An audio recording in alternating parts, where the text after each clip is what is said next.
इन्न अक्रमकुम इंदल्लाहि अतकाकुम, अल्लाह की बारगाह में सबसे ज्यादा फजीलत वाला और इज्जत वाला वो है जो सबसे बड़ा मुत्तकी है, जो अतका है।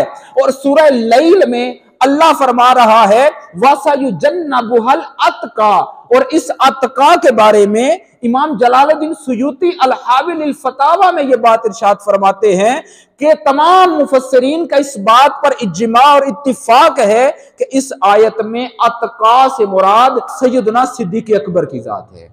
इन दोनों आयात को मिलाएं तो नतीजा क्या निकलता है कि अल्लाह की बारगाह में सबसे ज्यादा फजीलत वाला वो है जो अतका है, जो सबसे बड़ा मुत्तकी और परहेजगार है। और सूरह लैल ये बता रही है कि अल्लाह की बारगाह में हुजूर की सारी उम्मत में से अतका अबू बकर सिद्दीक की जात है। तो जब दोनों को मिलाया जाए तो ये पता चलता है कि इस उम्मत में आका अलैहिस्सलातु वस्सलाम के बाद सबसे ज्यादा फजीलत और अजमत वाली जात, सबसे अफजल तरीन जात जो है वो सैयदना अबू बकर सिद्दीक रदियल्लाहु ताला अन्हु की जात है।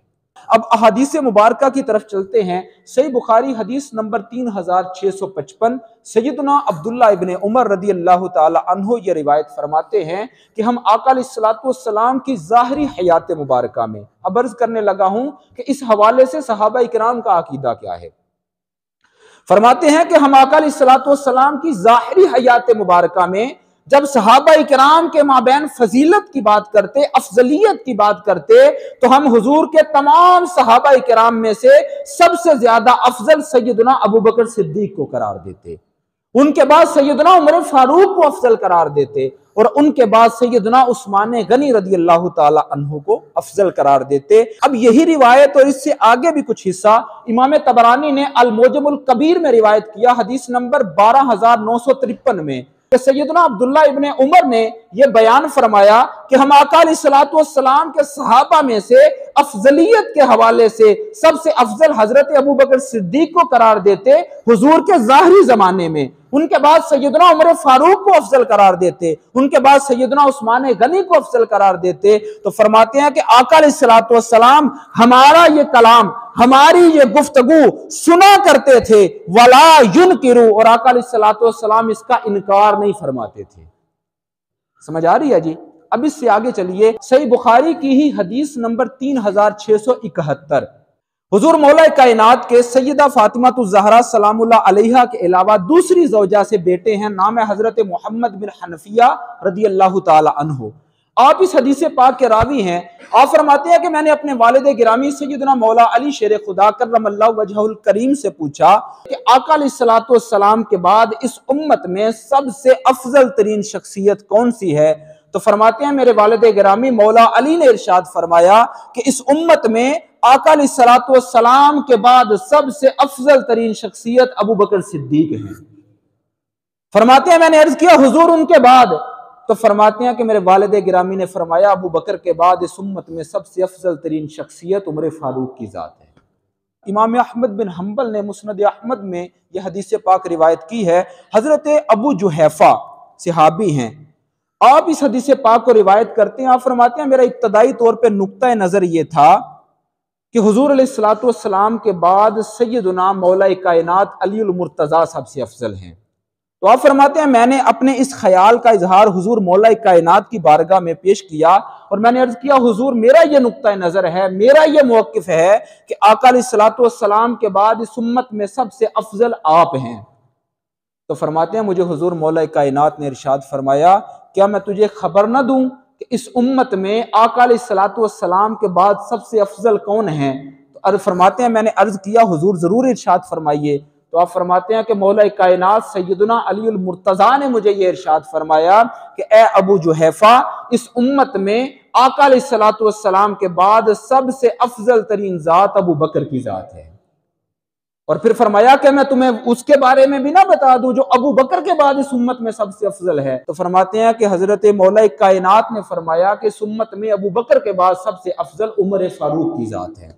यह हदीस पाक इमाम अबू हनीफा के शागिर्द इमाम अबू यूसुफ रहमतुल्लाहि ताला अलैह ने किताबुल आसार में नकल फरमाई है, हदीस नंबर 924। फरमाते हैं कि हुजूर मौला कायनात सैयदना अली मुर्तजा कर्रमल्लाहु वजहुल करीम की बारगाह में एक शख्स ने आकर अर्ज किया कि ए अमीरुल मोमिनीन, मेरा यह अकीदा है कि आपसे अफजल इस दुनिया में कोई भी बंदा नहीं है। तो सैयदुना मौला कायनात ने इरशाद फरमाया, अरअयतन नबिय्या सल्लल्लाहु अलैहि वसल्लम, क्या तूने नबी करीम सल्लल्लाहु अलैहि वसल्लम को देखा है? काला ला, उसने कहा नहीं मैंने नहीं देखा। फिर फरमाया अरअयता अबा बकरिन व उमरा, क्या तूने अबू बकर और उमर को देखा है? उसने अर्ज किया ला, नहीं मैंने नहीं देखा। तो सैयदुना मौला कायनात अलीउल मुर्तजा ने यह इरशाद फरमाया कि अगर तू ये कहता कि मैंने हुजूर सल्लल्लाहु अलैहि वसल्लम को देखा हुआ है तो मैं तेरा सर तन से जुदा कर देता, क्योंकि तूने ये कहा कि मैंने आपसे अफजल कोई भी बंदा नहीं देखा। तो अगर तूने हुजूर को देखा होता तो गोया तेरा मौकिफ यह था कि तू मुझे हुजूर से भी अफजल करार दे रहा है, और इस बिना पे हुजूर पर मुझे फजीलत देने की बिना पे मैं तेरा सर तन से जुदा कर देता। और फरमाया अगर तू ये कहता कि मैंने अबू बकर और उमर को देखा है तो फिर भी मैं तुझे सजा देता, क्योंकि तूने बोहतान बांधा है मुझे अबू बकर और उमर पर फजीलत देकर। अगर तूने उन्हें देखा होता और फिर तू कहता कि मैंने आपसे अफजल किसी को नहीं देखा, तो तू बच इसलिए गया है कि तूने मुझसे अफजल लोगों को देखा ही नहीं है। तो इस रिवायत से भी यह पता चला कि हुजूर मौला कायनात का भी अपना नजरिया और अकीदा यह था कि अफदलुल बशर बादल अंबिया सैयदुना अबू बकर सिद्दीक रदियल्लाहु ताला अन्हु की ज़ात मुबारका है। और हजरत सैयदुना अबू बकर सिद्दीक रदियल्लाहु ताला अन्हु के खलीफा अव्वल होने के हवाले से भी कई लोग कई तरह से इश्कालात पैदा करने की कोशिश करते हैं। तो ये बात तवज्जो से समात फरमाइएगा कि आका अलैहिस्सलातु वस्सलाम ने अपने बाद किसी के बारे में भी बिल अलम नाम लेकर खलीफा या नायब होने की वसीयत नहीं फरमाई। किसी को भी आपने अपना खलीफा अपना नायब नाम लेकर नामजद नहीं फरमाया।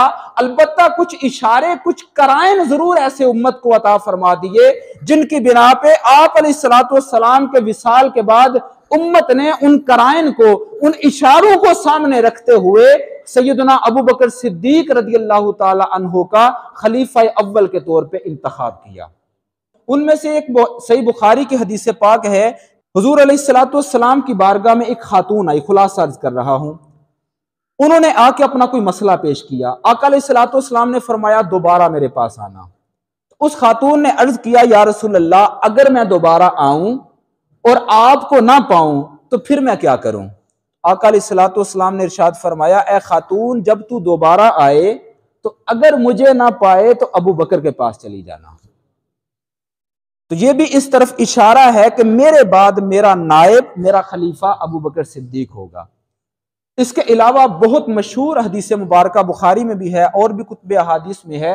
आका अलैहिस्सलातु वस्सलाम ने अपने मर्ज़े विसाल में अपना मुसल्ला इमामत सैयदुना अलीउल मुर्तज़ा की मौजूदगी में अपने सगे चचा सैयदुना अब्बास रदियल्लाहु ताला अन्हु की मौजूदगी में जिस शख्सियत के हवाले किया वो सैयदुना अबू बकर सिद्दीक की जात है।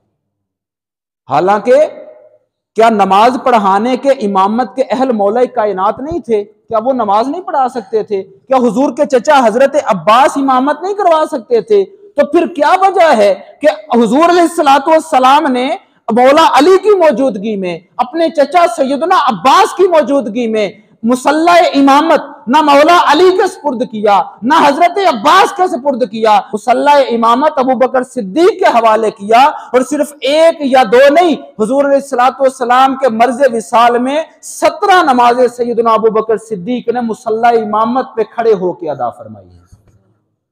17 नमाजों की इमामत फरमाई है। तो यह भी इस बात पर दलालत करता है कि आका अलैहिस्सलातु वस्सलाम ने उम्मत को हुक्मन नहीं फरमाया, किसी का नाम लेके नहीं फरमाया कि मेरे बाद ये खलीफा होगा, लेकिन इशारे कुछ जरूर उम्मत को अता फरमा दिए जिनकी बिना पे सहाबा किराम ने बआसानी इस अमर को समझ लिया और पहचान लिया कि आका अलैहिस्सलातु वस्सलाम की खिलाफत और नयाबत के हवाले से मंशा और रिजा किस शख्सियत की तरफ है।